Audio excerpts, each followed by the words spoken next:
welcome back to Ryan Speltz Presents. It's been a little while since we've been on, but we've got Jennye Hall back with us. And today we're going to go to the spa, right? It's going to be a good time. We're going to talk about some things that may change your mindset, change your perspective on a couple of things in the way you operate in your business to get you into a better position with your preferred partner. So I'm going to just hand it over to Jennye, and I'll chime in whenever I've got something to add. So take it away, Jennye. All right. Thank you very much, Ryan. Thanks for having me again. And so spa day, not mani-pedi day.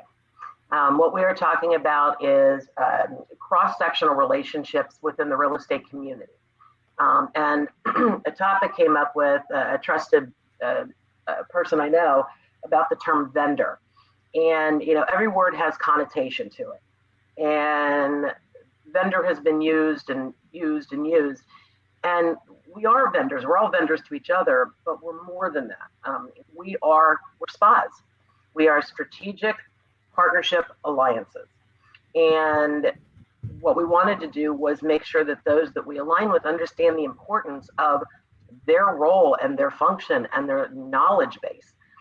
Because all of us are equitably important in the entire real estate process.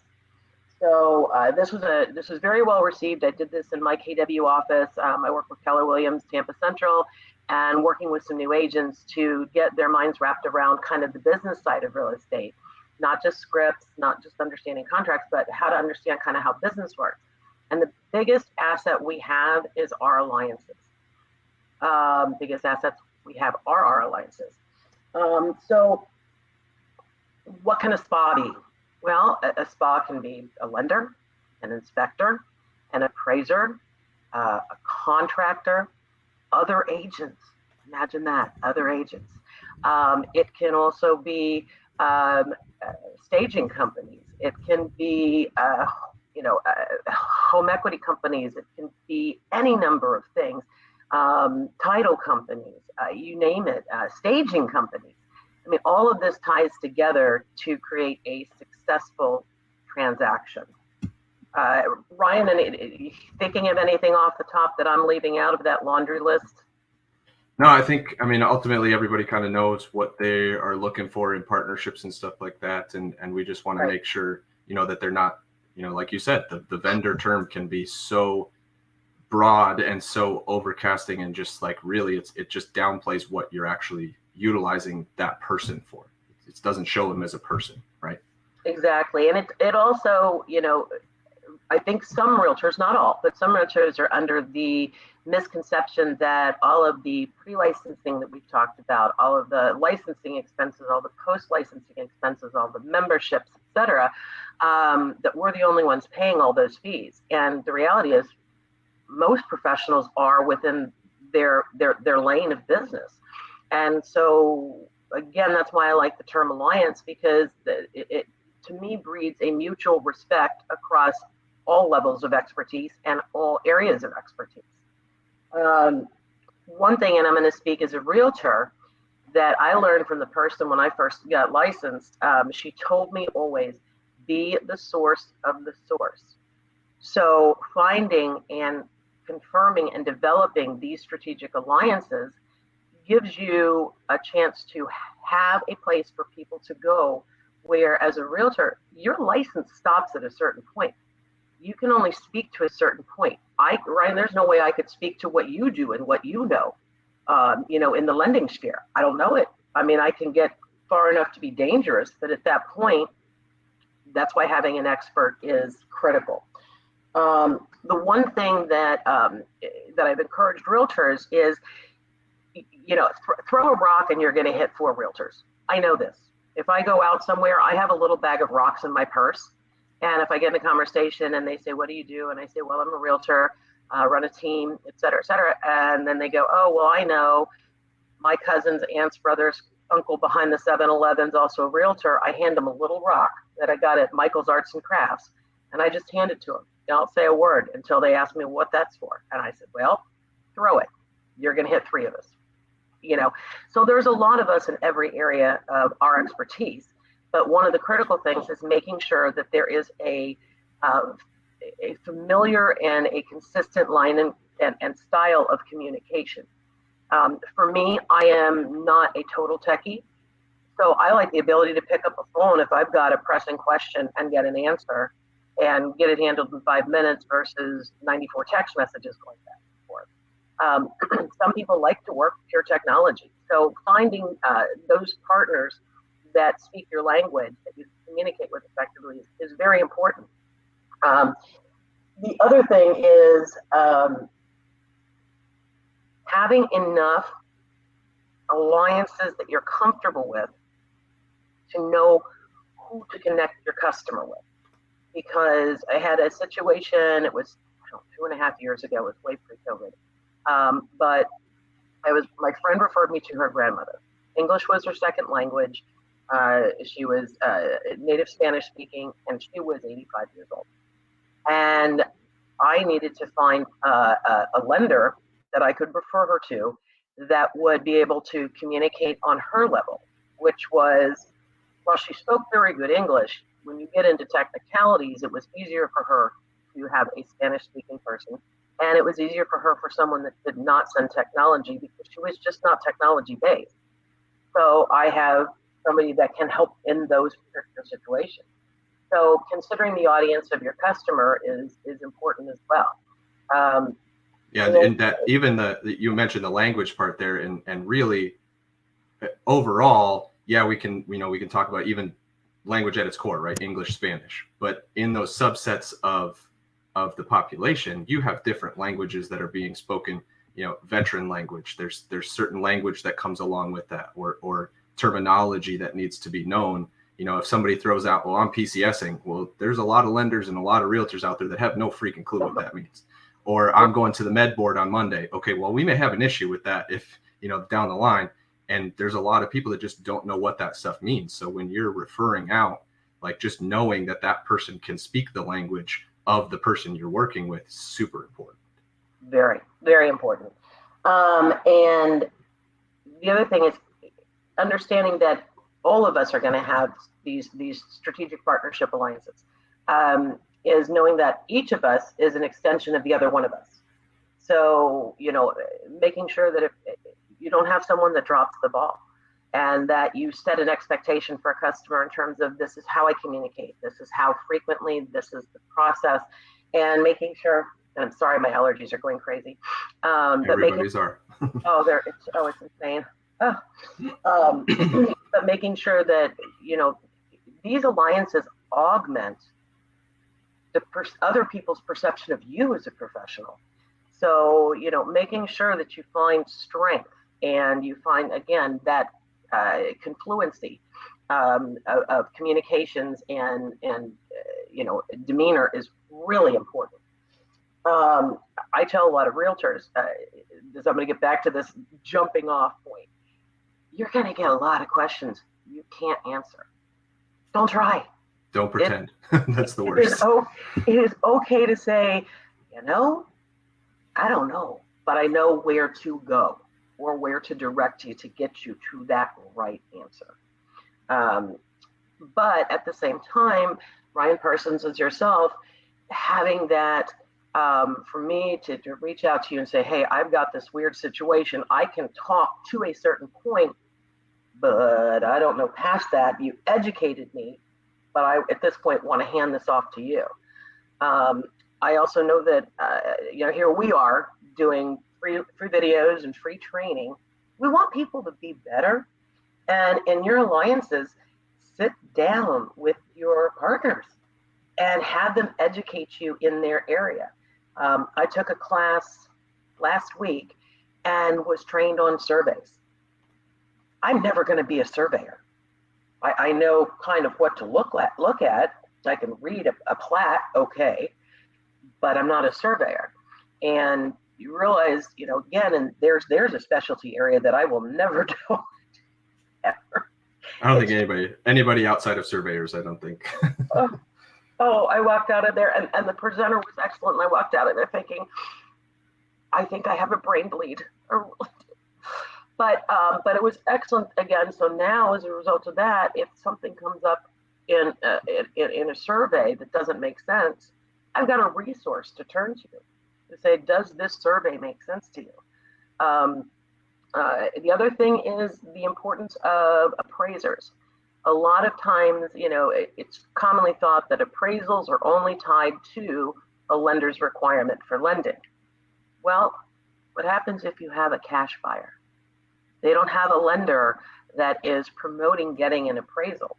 And I had this situation about 3.5 years ago, and it was a cash purchase. And I told the buyers, I said, just humor me. You're spending $900,000 on your house. And this again, 3.5 years ago, it's probably about 2.1. But anyway, huge chunk of change. Spend an extra $350 or $400 and have a come in and have an appraisal done, an independent appraisal.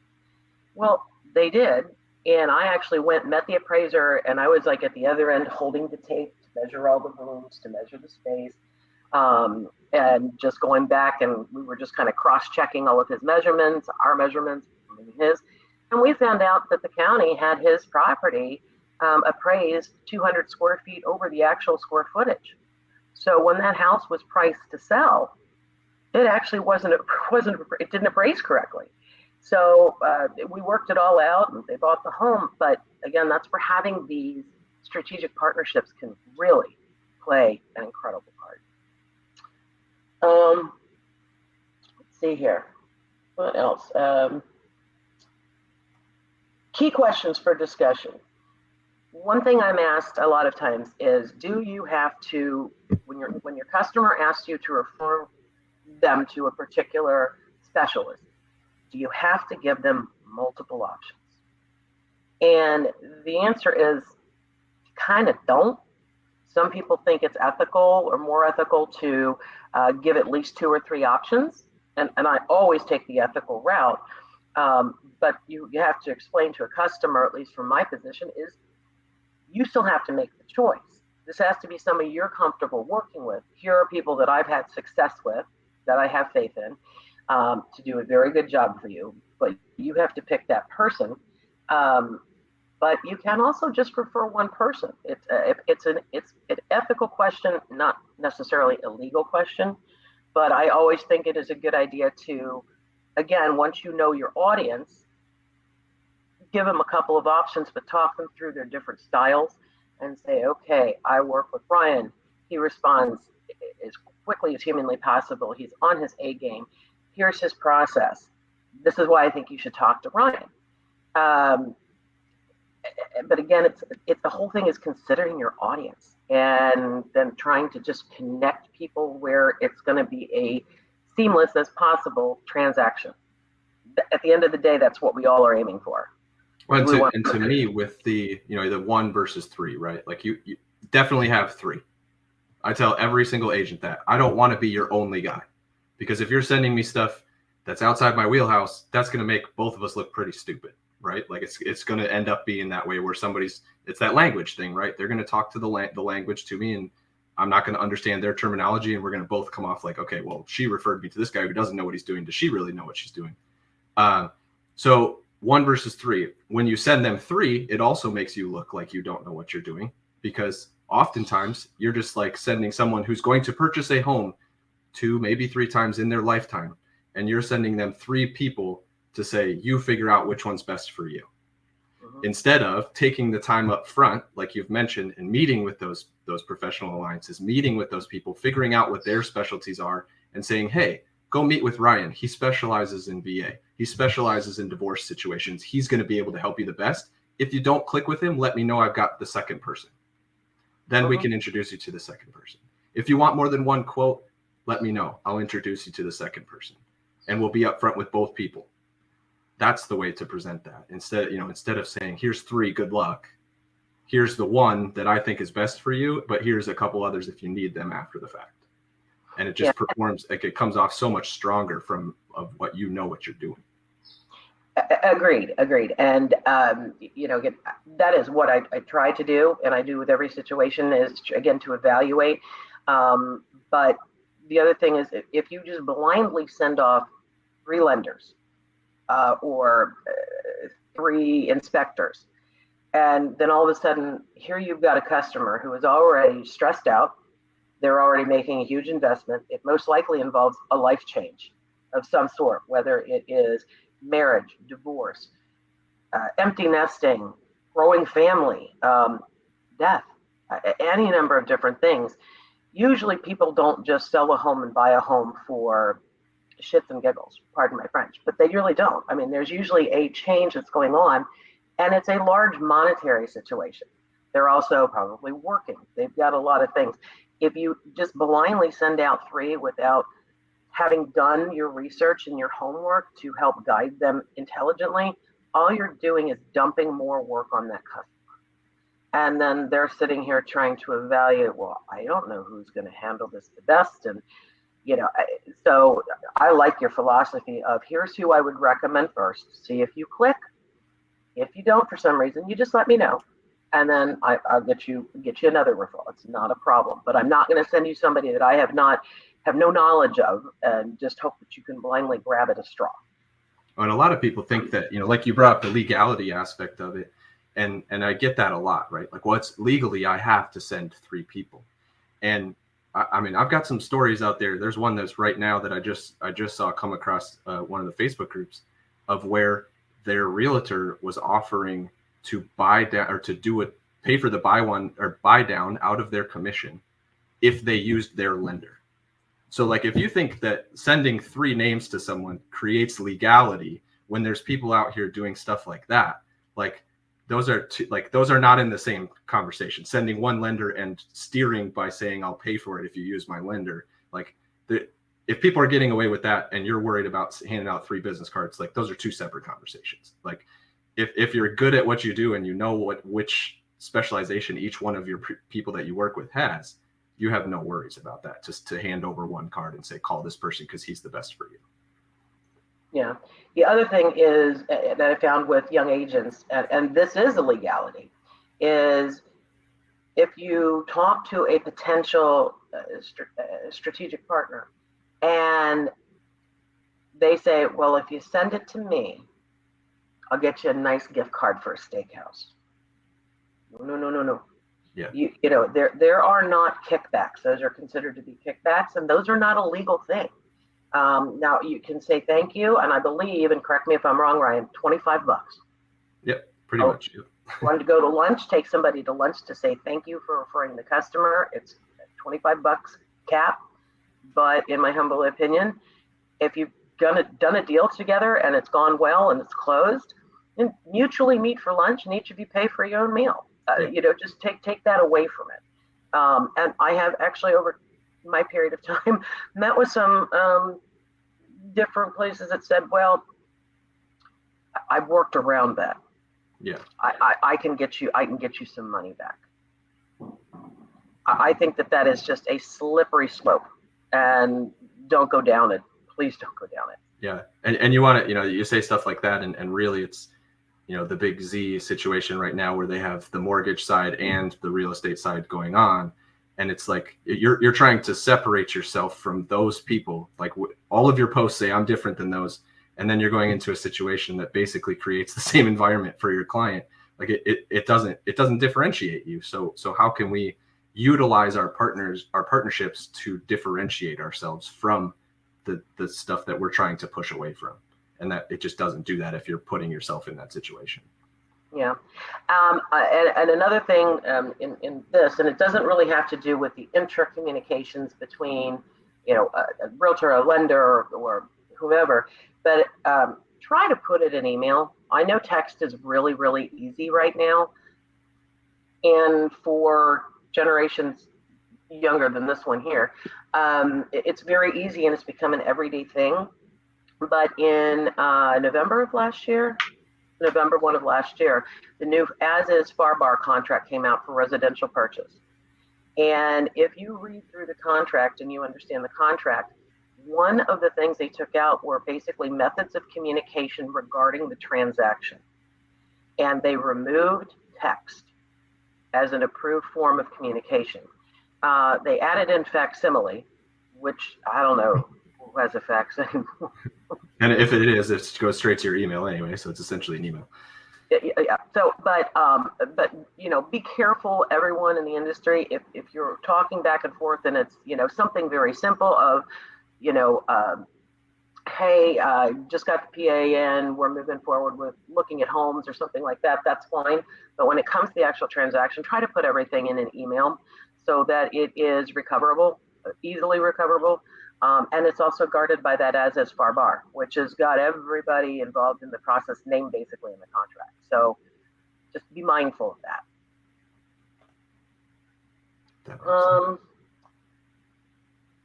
I think that's pretty much the summary of it. But again, yeah, I wanted to, because I know when we talked about this before, you had the star graphic, and I really, really liked the concept of the star versus the wheel and spokes like we've been referred to before. So can you elaborate on like applying the spa concept to the star instead of the wheel concept?